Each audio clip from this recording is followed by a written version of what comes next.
At exactly 2:14 a.m., the motion sensor in the living room tripped. 2 minutes later, at 2:16, my 10-year-old son, still half asleep but trained for this exact moment, slammed the panic button under his bed, just like we'd practiced. By 2:19, police officers had Patricia Garrison in handcuffs, tangled up in my blackout curtains, and screaming about emergency code compliance inspections. She'd broken in through the small, unlocked laundry room window. Her reason? She claimed, with unnerving seriousness, that she had a hunch about unsanctioned LED bulbs. My name's David Mercer. I'm a widower and work in IT support for a regional bank. I don't host neighborhood barbecues, don't linger at mailboxes for small talk, and I definitely don't mow my lawn every 3 days like the Maple Ridge HOA handbook passive-aggressively suggests. My home is quiet, private, and simple.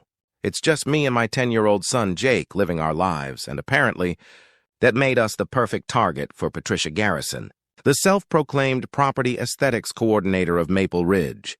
In her mind, our porch light, mailbox, and even our silence somehow threatened community values. It all began with notices slipped under my door at random hours.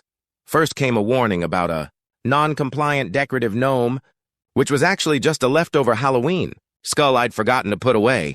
Then came a $75 fine for unauthorized solar pathway lighting. The kicker? Those lights had been there since I bought the house 5 years ago.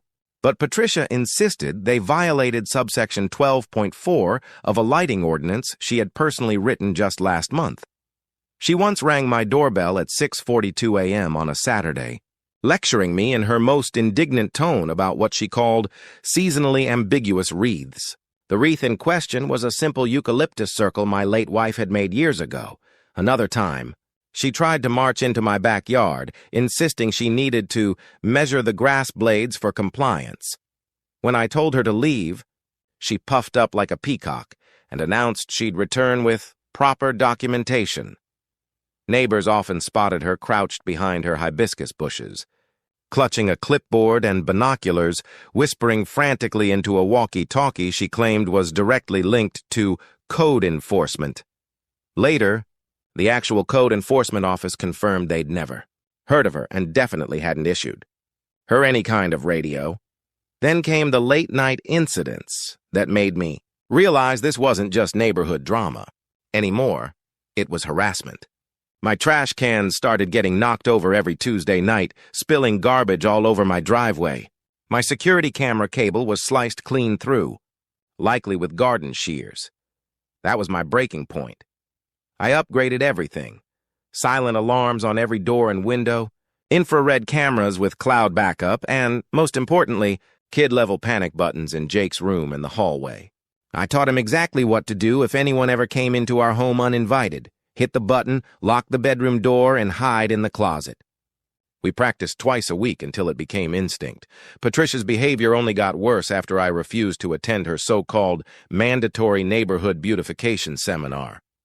She began showing up at odd hours, measuring my mailbox height at 11 p.m., snapping photos of my garbage bins from multiple angles at dawn.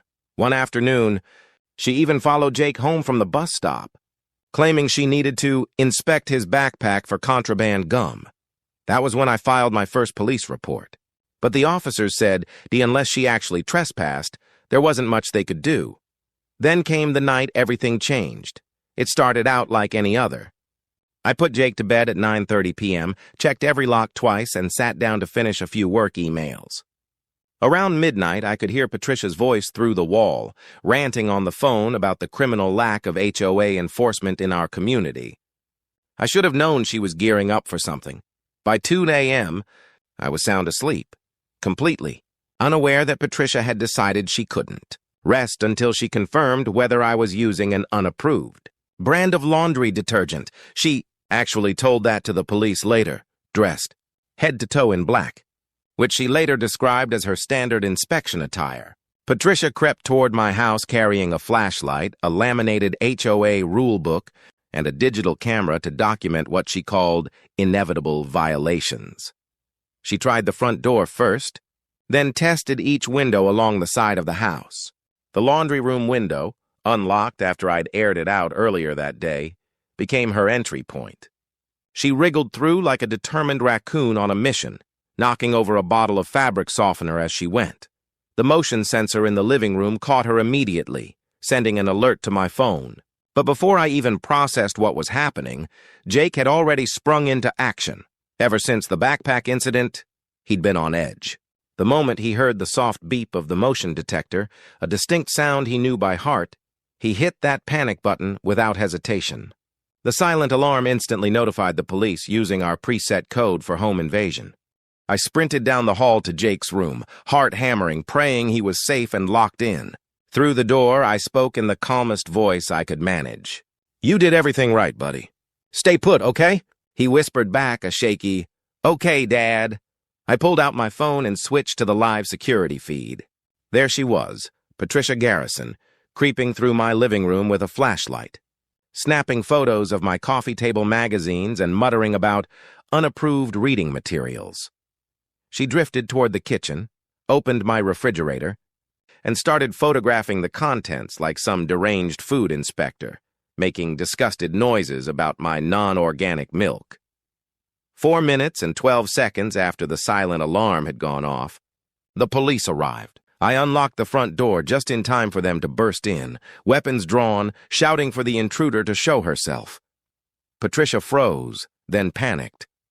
She darted behind my blackout curtains, only to get hopelessly tangled in the fabric.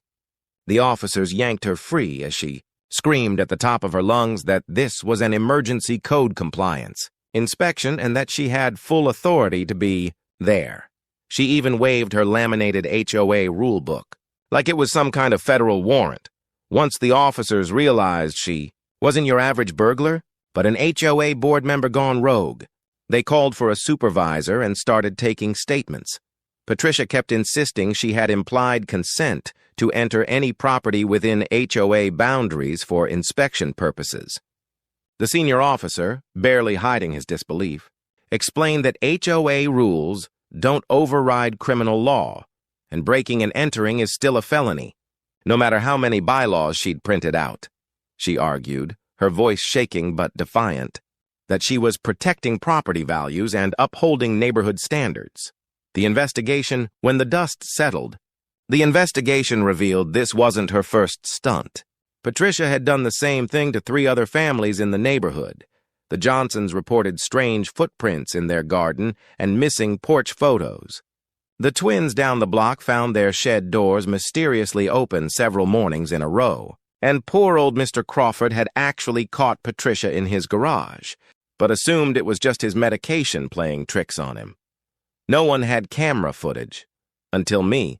I had everything. Crystal clear, cloud-backed HD video showing her creeping around my home, testing windows, crawling through the laundry room, and snapping pictures of what she called evidence of non-compliance. My lawyer, whom I hired the next morning, called it the most thorough documentation of a break-in he'd ever seen. He even laughed out loud watching the part where she got tangled in the curtains. The media, it didn't take long for the story to blow up. Within 48 hours, local news ran the footage under the headline, "HOA President or Unhinged Trespasser." The clip of Patricia screaming, "This is my jurisdiction," while wrapped in my curtains went viral overnight. Someone even turned it into a TikTok sound. Over 3 million uses in the first week. Her mugshot, featuring her perfectly styled hair turned into a bird's nest from the curtain fight, became a meme template for entitled people facing consequences. The HOA board scrambled to respond, calling an emergency meeting 2 days after her arrest. Over 200 residents packed the community hall, demanding Patricia's removal and the abolishment of her 23-page amendment to the neighborhood guidelines. The vote was unanimous, except for Patricia's husband, who abstained, staring silently at the floor. That night, the HOA officially disbanded. Property values even went up afterward. Buyers apparently loved the no HOA status. The trial Patricia's legal troubles were only just beginning. She faced multiple charges, breaking and entering, criminal trespass, unlawful surveillance, and endangerment of a minor. Since Jake had been inside during her intrusion, her lawyer tried to claim she suffered from diminished capacity, brought on by her obsession with neighborhood order. but the judge didn't buy a word of it. Between the security footage, the evidence of her prior break-ins, and her complete lack of remorse, the case was airtight. The trial lasted 3 days. Patricia took the stand, delivering a 40-minute ramble about how she was a hero, saving the community from chaos. She compared herself to a neighborhood watch volunteer and accused everyone else of not caring enough.